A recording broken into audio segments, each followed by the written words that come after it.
Hey, and welcome back to Game Hydro. We got another video about CarX Drift Racing 3 for you. I've been asked by some of my viewers to make a guide to tuning the car, and this is a rather advanced, kind of esoteric thing. So we're going to go over tuning. First, we're going to go to the suspension and Dynostand. And there's a lot of options that you can pick from here. So click on Dynostand, and you have a ton of different things that you can adjust. First of all, we'll go over the springs. So the height of the springs, why would you want to adjust these? Lowering the front suspension lowers the center of gravity and reduces suspension travel. A small travel distance won't allow the suspension to work correctly. So, you want to lower it a little bit, but not too much, or your car is going to drive like crap. Stiffness. The stiffer the front springs, the sharper the steering, and stability improves. So on all but the most hilly tracks, like Ibisu, you want your suspension stiffer. Let's talk about the rear suspension. Lowering that reduces suspension travel. Same thing here. You don't want it to be too low, especially on bouncy tracks. Stiffness of the rear springs affects grip of the wheels on the asphalt. The stiffer the springs, the less grip there is. So basically, what that means is you don't want them to be too stiff. In fact, on hilly tracks like Ibisu, you want them to be a little softer. But on really flat tracks like Dominion, you can go stiffer here. That will give you a handling advantage. Moving on, we're going to go to the dampers. The front bump, it bump speed of the So it increases or decreases the bump speed of the car, of the front suspension rather, during braking in turns or accelerating. The higher the value, the more stable the car, but too high can slow down the functioning of the suspension. So just test this one, figure out what the highest you can go is without screwing the car up too much. For rebound, it rebounds when transferring the weight in turns, braking, or accelerating. High value maintains the weight on the loaded suspension for longer, but if it's too high, it slows down the functioning of the suspension. Pretty self-explanatory. This one, you're going to want it to be a little bit higher, but not too high on hilly tracks. Less on less hilly tracks. Bump speed of the suspension. This is fast bump, by the way, during sharp maneuvers and when hitting the road bumps. So you want to high values reduce pitching and rolling, but they can make the car lose traction on the road sooner. So high values better for flat tracks. Low values better for hilly tracks. Ibisu, Nürburgring also counts in this, but especially Ibisu. And then fast rebound. The rebound speed of the suspension during sharp maneuvers and after hitting road bumps. The high value increases the stability in sharp maneuvers, but values too high can reduce the contact patch on the road. So again, you want to lower this when you're setting up a car for a hilly track, and you want to raise it when you're setting up a car for a flat track.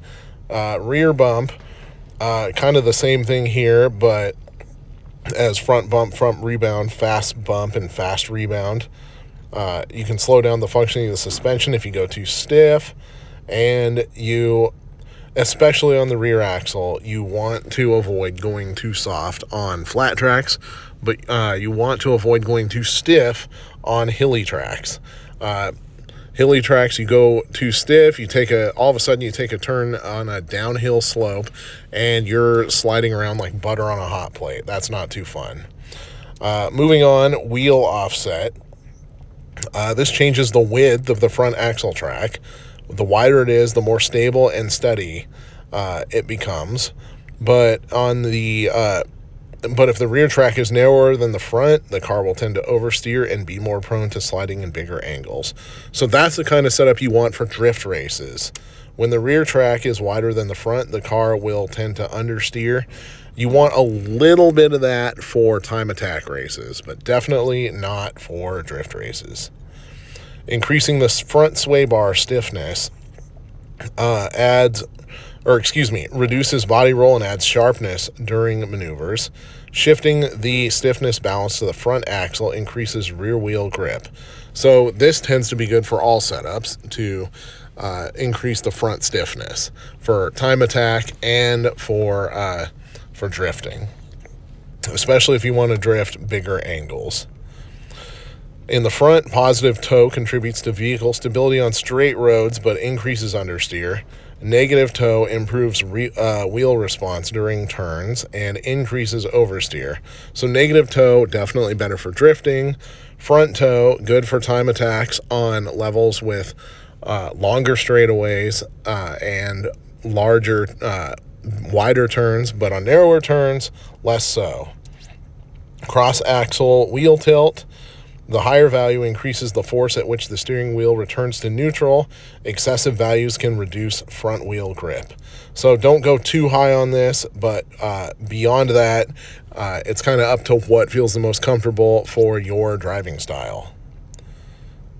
Wheel axis offset allows for a greater force at which the steering wheel returns to center without the need to increase caster.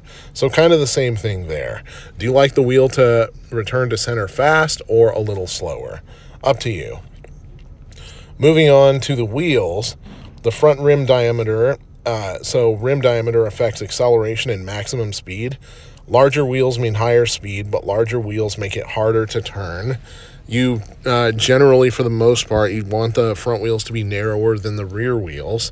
But there's a reason that Bugattis, Ferraris, Lamborghinis have giant wheels, and that is to handle all the power. So if you have a car with a really powerful engine, you might want to take a look at this. Profile height. This increases and decreases the profile of the tire. Has a positive grip on acceleration and the grip of the wheels on the surface, but it worsens during handling maneuvers. So high profile, better for tracks with really long straightaways, worse for narrow turns. The wheel width. Increasing width increases the grip on the front axle, which has a positive effect on handling. So you don't really have too much of a disadvantage here for the most part. Tire pressure. Higher pressure results in lower wheel grip, but slightly increases the car's speed.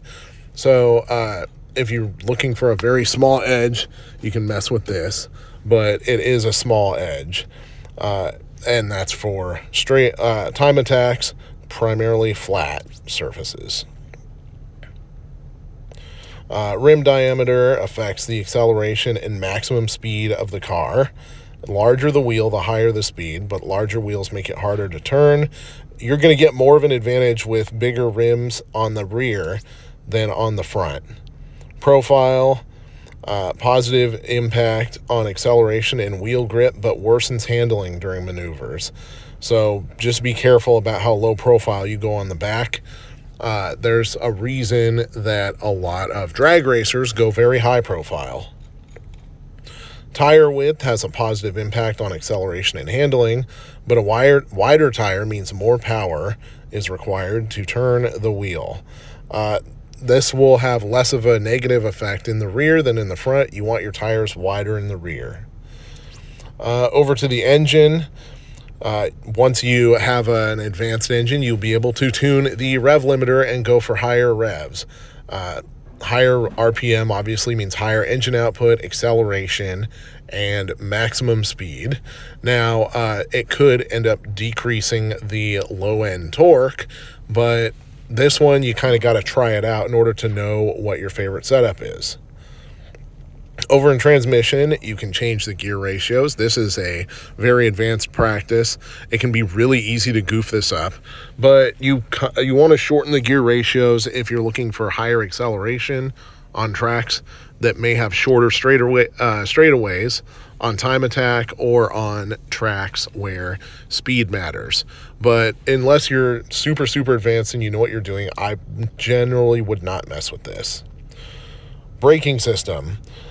Brake balance, that changes the balance between forward and rear brakes. That can affect the behavior of the car during braking, and you can change this depending on whether you are setting the car up for drifting or setting it up for racing. Braking effort. The pressure in the braking system contributes to the braking force and affects the efficiency and the deceleration speed of the car. So too high of a braking effort can cause your brakes to lock up a little too easily, but you're primarily going to feel the effect of this if you are using analog brakes. Handbrake torque.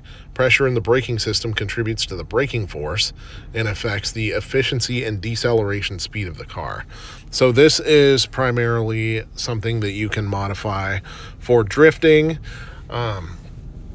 Essentially, just mess with it and test drive the car on the test drive circuit and see if you like more braking torque versus less torque.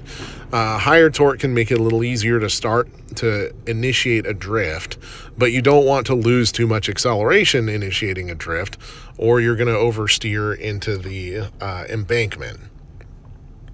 Now, electrics, this turns off and on the traction control system. Traction control obviously prevents wheel spin by reducing the traction transmitted from the engine. If you try to turn it on, you will get this warning: drifting is impossible, only use it for timed races. So this is strictly for use during time attack levels.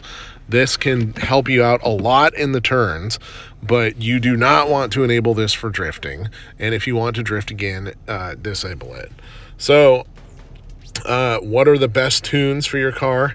It really depends on what the race that you're setting it up for is. The ideal scenario would be that you have multiple cars and you're trying to get one car set up for time attacks and one car set up for drifting. And if you are more advanced, you can even set up one car for drifting flat tracks, one car for drifting hilly tracks, or one car for drifting tracks with a lot of tight turns, one car for drifting tracks with a lot of wide turns. But that is the Dynostand and what the various modifications do. You can unlock these modifications by installing 2-star or higher parts on your car. If you have stock parts, you will not be able to do these modifications, but if you have 2, 3, or 4-star, or even 5-star if they eventually add them to the game, you will be able to do these modifications. And the higher the star level of the individual parts, the more tuning you'll be able to do. All right, thank you for watching. This is Game Hydro.